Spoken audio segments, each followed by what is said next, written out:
Hi, I'm Deb Jensen. I'm from the Physical Therapy Department and the Wellness Center at the Southampton Hospital. And so we're going to do a brief version of our back care support class. Now, you will need a couple of props. If you don't have a yoga or exercise mat, you can use a towel or blanket, like a beach towel or a small blanket on the floor. And if you're still not comfortable with that, you can use a chair to get up and down from the floor. If you still don't feel like that's a safe option, some of these exercises can be done lying down on the bed. You might feel a little bit different, like the bridge and the things that we do on all fours may not quite work as well on the bed, but some of the other exercises would be absolutely fine to do there. So we're going to start by just warming up a few areas of the body, and we're going to begin with some head circles. I think this is a great way to loosen up the neck with one motion. So you're just going to circle your head about 3 or 4 times in one direction, and then switching the direction. And you want to notice, again, always staying within a comfortable amount of movement, noticing if there's any discomfort. And bringing your head back to center. We're now going to do what's called the 6 movements of the spine. So as you breathe in, we're going to extend or lengthen the spine. So you want to almost arch the back a little bit, but really focus on a lifting of the chest. Then as you exhale, just pull your belly button towards the spine. So we're going to do that again. We're going to inhale, lift the chest, arching the back slightly. Exhale, pull the belly button towards the spine. And then take your right hand on the floor or seat of the chair next to you. Take your left arm up. We're just going to bend to the right. So we're side bending to the right. And then back to center. And again, side bend to the right. And then back to center. Release that left hand down. We're going to take the right arm up and bend left. And then back to center. And again, we're going to bend to the left. And then back to center and release. Now we're going to do some rotation of the trunk. You can do it by taking one hand onto the opposite knee, but I'm going to show you a way of rotating your spine that puts less tension on the spinal column. So you're going to draw your arms up into this position and rotate your chest to the right, and then back to center, and rotate left, and back to center. One more time each way, rotate to the right, and center, left, and center, and then release the arms. So we're going to transition into a pose called table pose, which is on all fours. So again, some of you might need to use a folded blanket or something under your knees to give you support. If this doesn't feel like it's comfortable, you can just watch this part and not do it. Or you can even use the chair to put your hands on. So what you want to do is, coming from an all fours position, we're going to do what's called the cow pose. So you want to feel like you're lifting your tailbone, lowering your belly, bringing your shoulders back, and lifting your chin so that from the side, your spine almost looks like the letter U.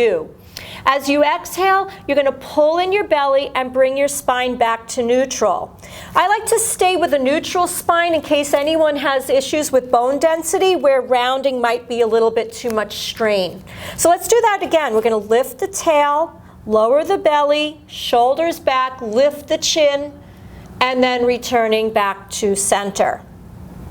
Now extend your left leg back behind you and bring your right arm forward. Now if you're really unsteady, you can keep your right hand down, but you want to draw that right arm forward. So stretch the right hand forward, flex that left foot, press the heel back, pull in your tummy, take a breath in, and then as you exhale, bring your right elbow and left knee toward each other, and then stretch the 2 away.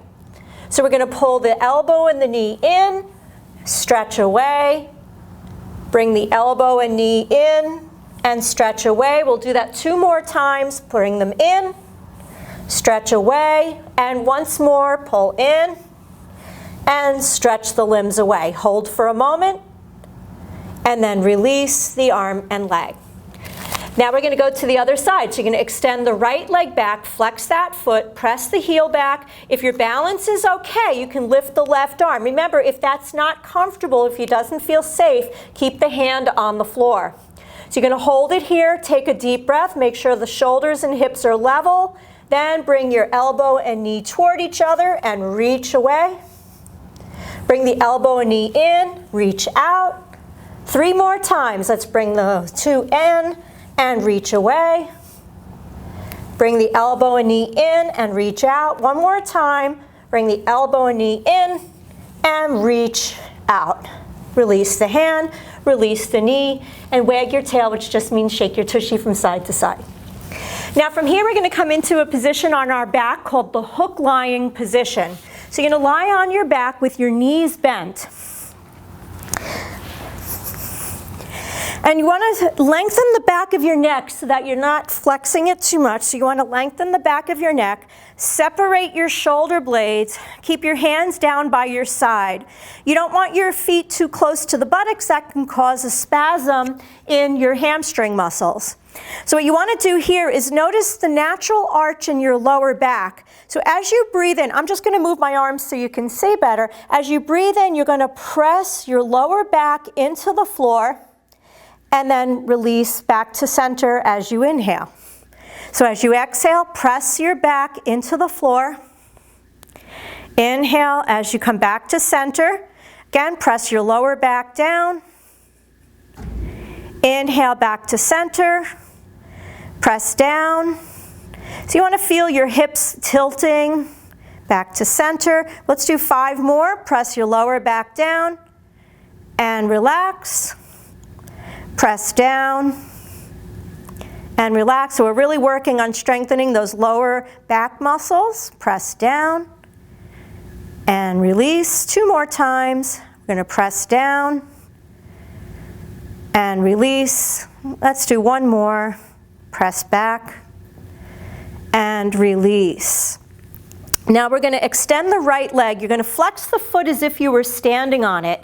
Now we're doing what's called a straight leg raise, but we really want to focus on making sure our pelvis stays level. Because when we lift the leg up and when we bring it down, our lower back wants to arch. What you want to do is maintain that neutral spine, and that's what's going to work on your trunk stability. So you're going to lift the right leg so it's parallel with the left, hold for a moment, and then lower the leg slowly with control.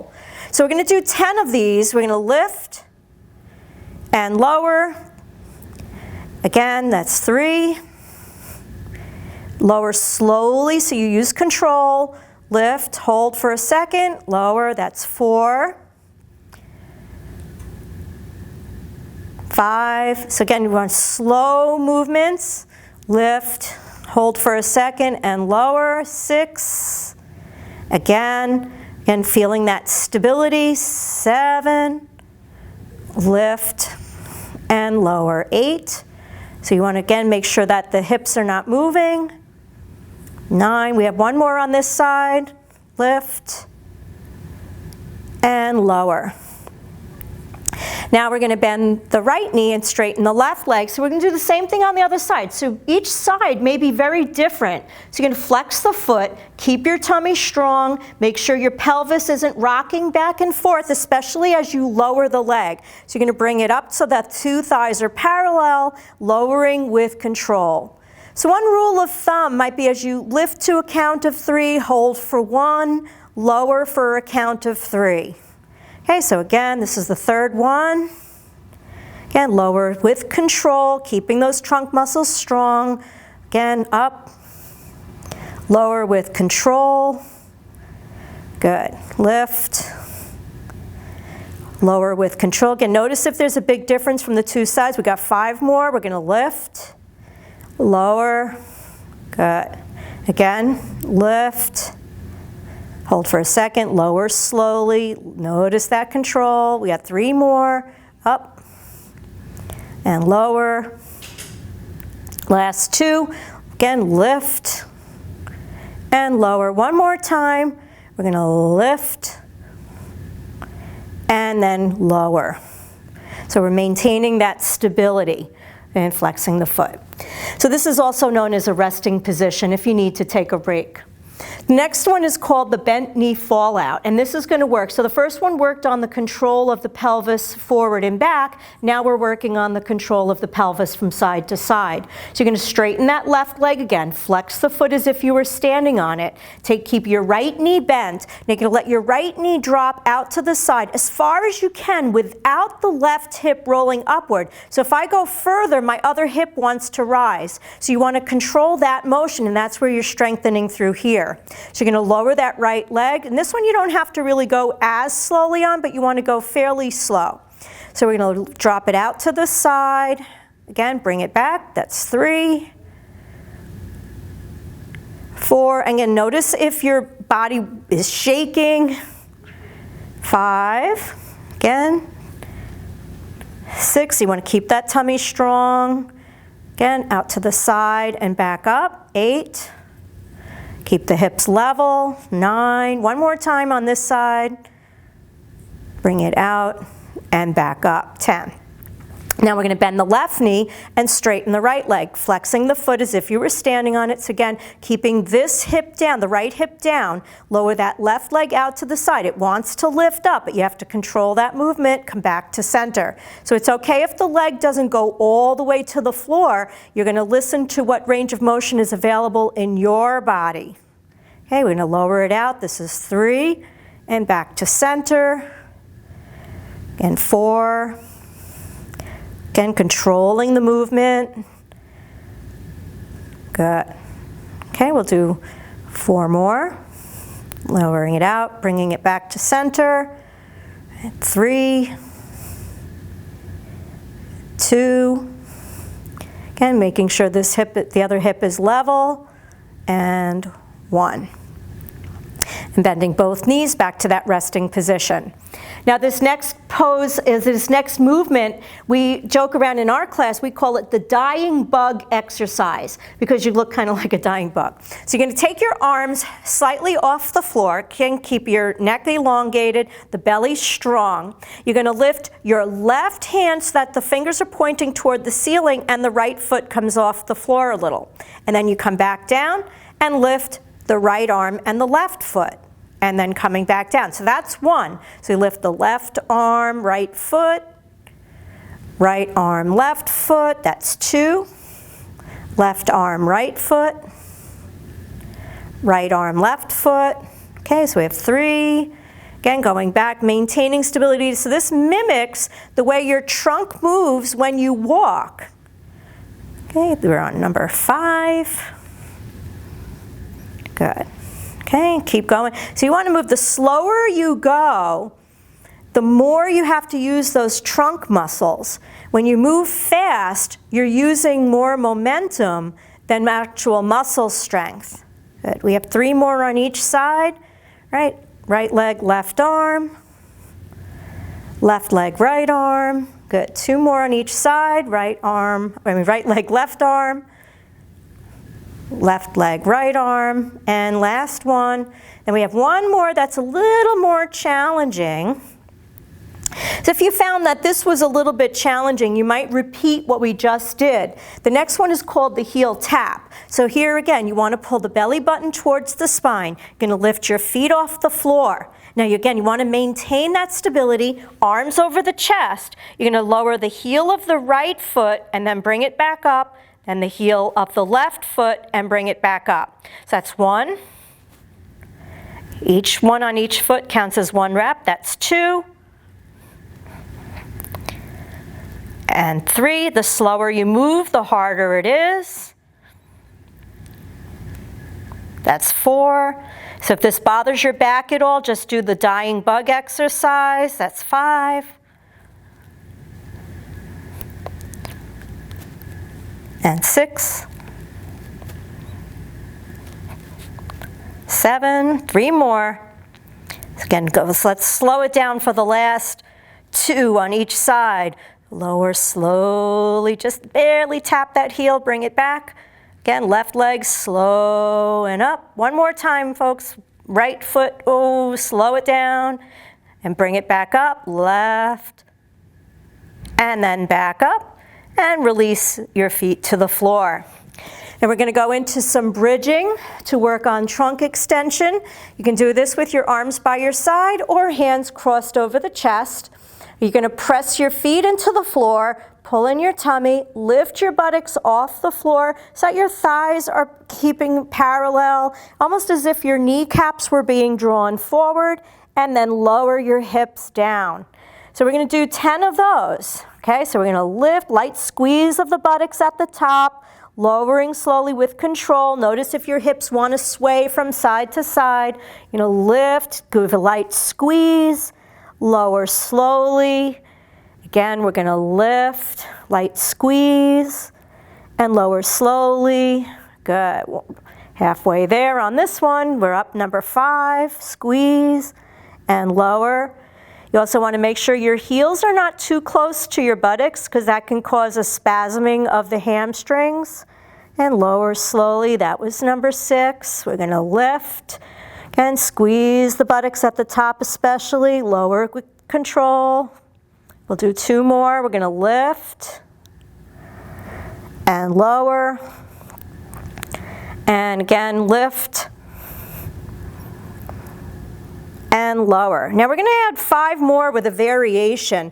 If you have shoulder issues, you're going to do the same exact thing that we just did with your hands either at your chest or by your side. If your shoulders are okay, try with the arms overhead. And what you're going to do is you're going to lift your hips up. Now at the top of the bridge, actively pull the belly button towards the spine and then lower down really slowly. As your hips get closer to the floor, you're going to feel a drawing in the lower region of the abdominal area, especially the closer you get to the floor. It's called the ab vacuum. So you're going to lift, again, pull the belly in at the top of the bridge. Lower slowly, slowly, slowly. Again, you're going to feel that belly being sucked in. Good. We're going to do 3 more like this. We're going to lift, pull the belly in, lower slowly. You really feel those muscles being drawn inward. Again, we're going to lift, pull in the belly, lower slowly. And we'll do that one more time. Let's lift. Pull that belly in and slowly lower. Relax your arms. And we're going to go into a couple of gentle stretches. So from here, what we're going to do is a knee to chest stretch with a lengthening also of the spine. So what you're going to do is you're going to straighten your left leg out, pull your right knee towards your chest, and then extend the arms and the leg. So same thing, right knee towards the chest, then extend the arms and leg, knee to chest, extend the arm and leg. Now next time you pull the knee towards the chest, hold it there.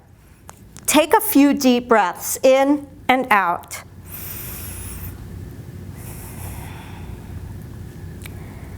And then from here, you're going to rebend the left leg. You're going to take your hands in the back of your right thigh and try to straighten your right knee, maybe drawing your hands towards the ankle. If this is not comfortable, you can use a bathrobe belt or a strap. I'm going to demonstrate with a scarf, where you bring the scarf around the bottom of the foot and use that to hold the leg in place. Now, some of you might not need to use that. You're going to hold, stretching out the back of that right leg. Keeping the other knee bent helps to keep your pelvis level. So if you have back issues, it's usually a little bit more comfortable way of stretching the hamstrings. Hold for another second, then slowly release. Let's straighten that right leg out. So we're going to pull the left knee towards the chest, then extend the arms overhead, extend the leg, pull the knee towards the chest, extend the arms and leg, again, knee towards the chest, and extend the arm and leg. And then bringing the knee in, hold for a moment. Straight, bend that right knee. Bring your hands behind the left thigh and straighten the knee. Hands can stay either in the back of the thigh or towards the calf or ankle, depending on how flexible the hamstrings are. You're stretching out the back of the leg from the sit bone to the back of the knee. Again, hold it. Make sure you're breathing. The tendency sometimes is to hold the breath. You want to breathe fully so that you're oxygenating those muscles.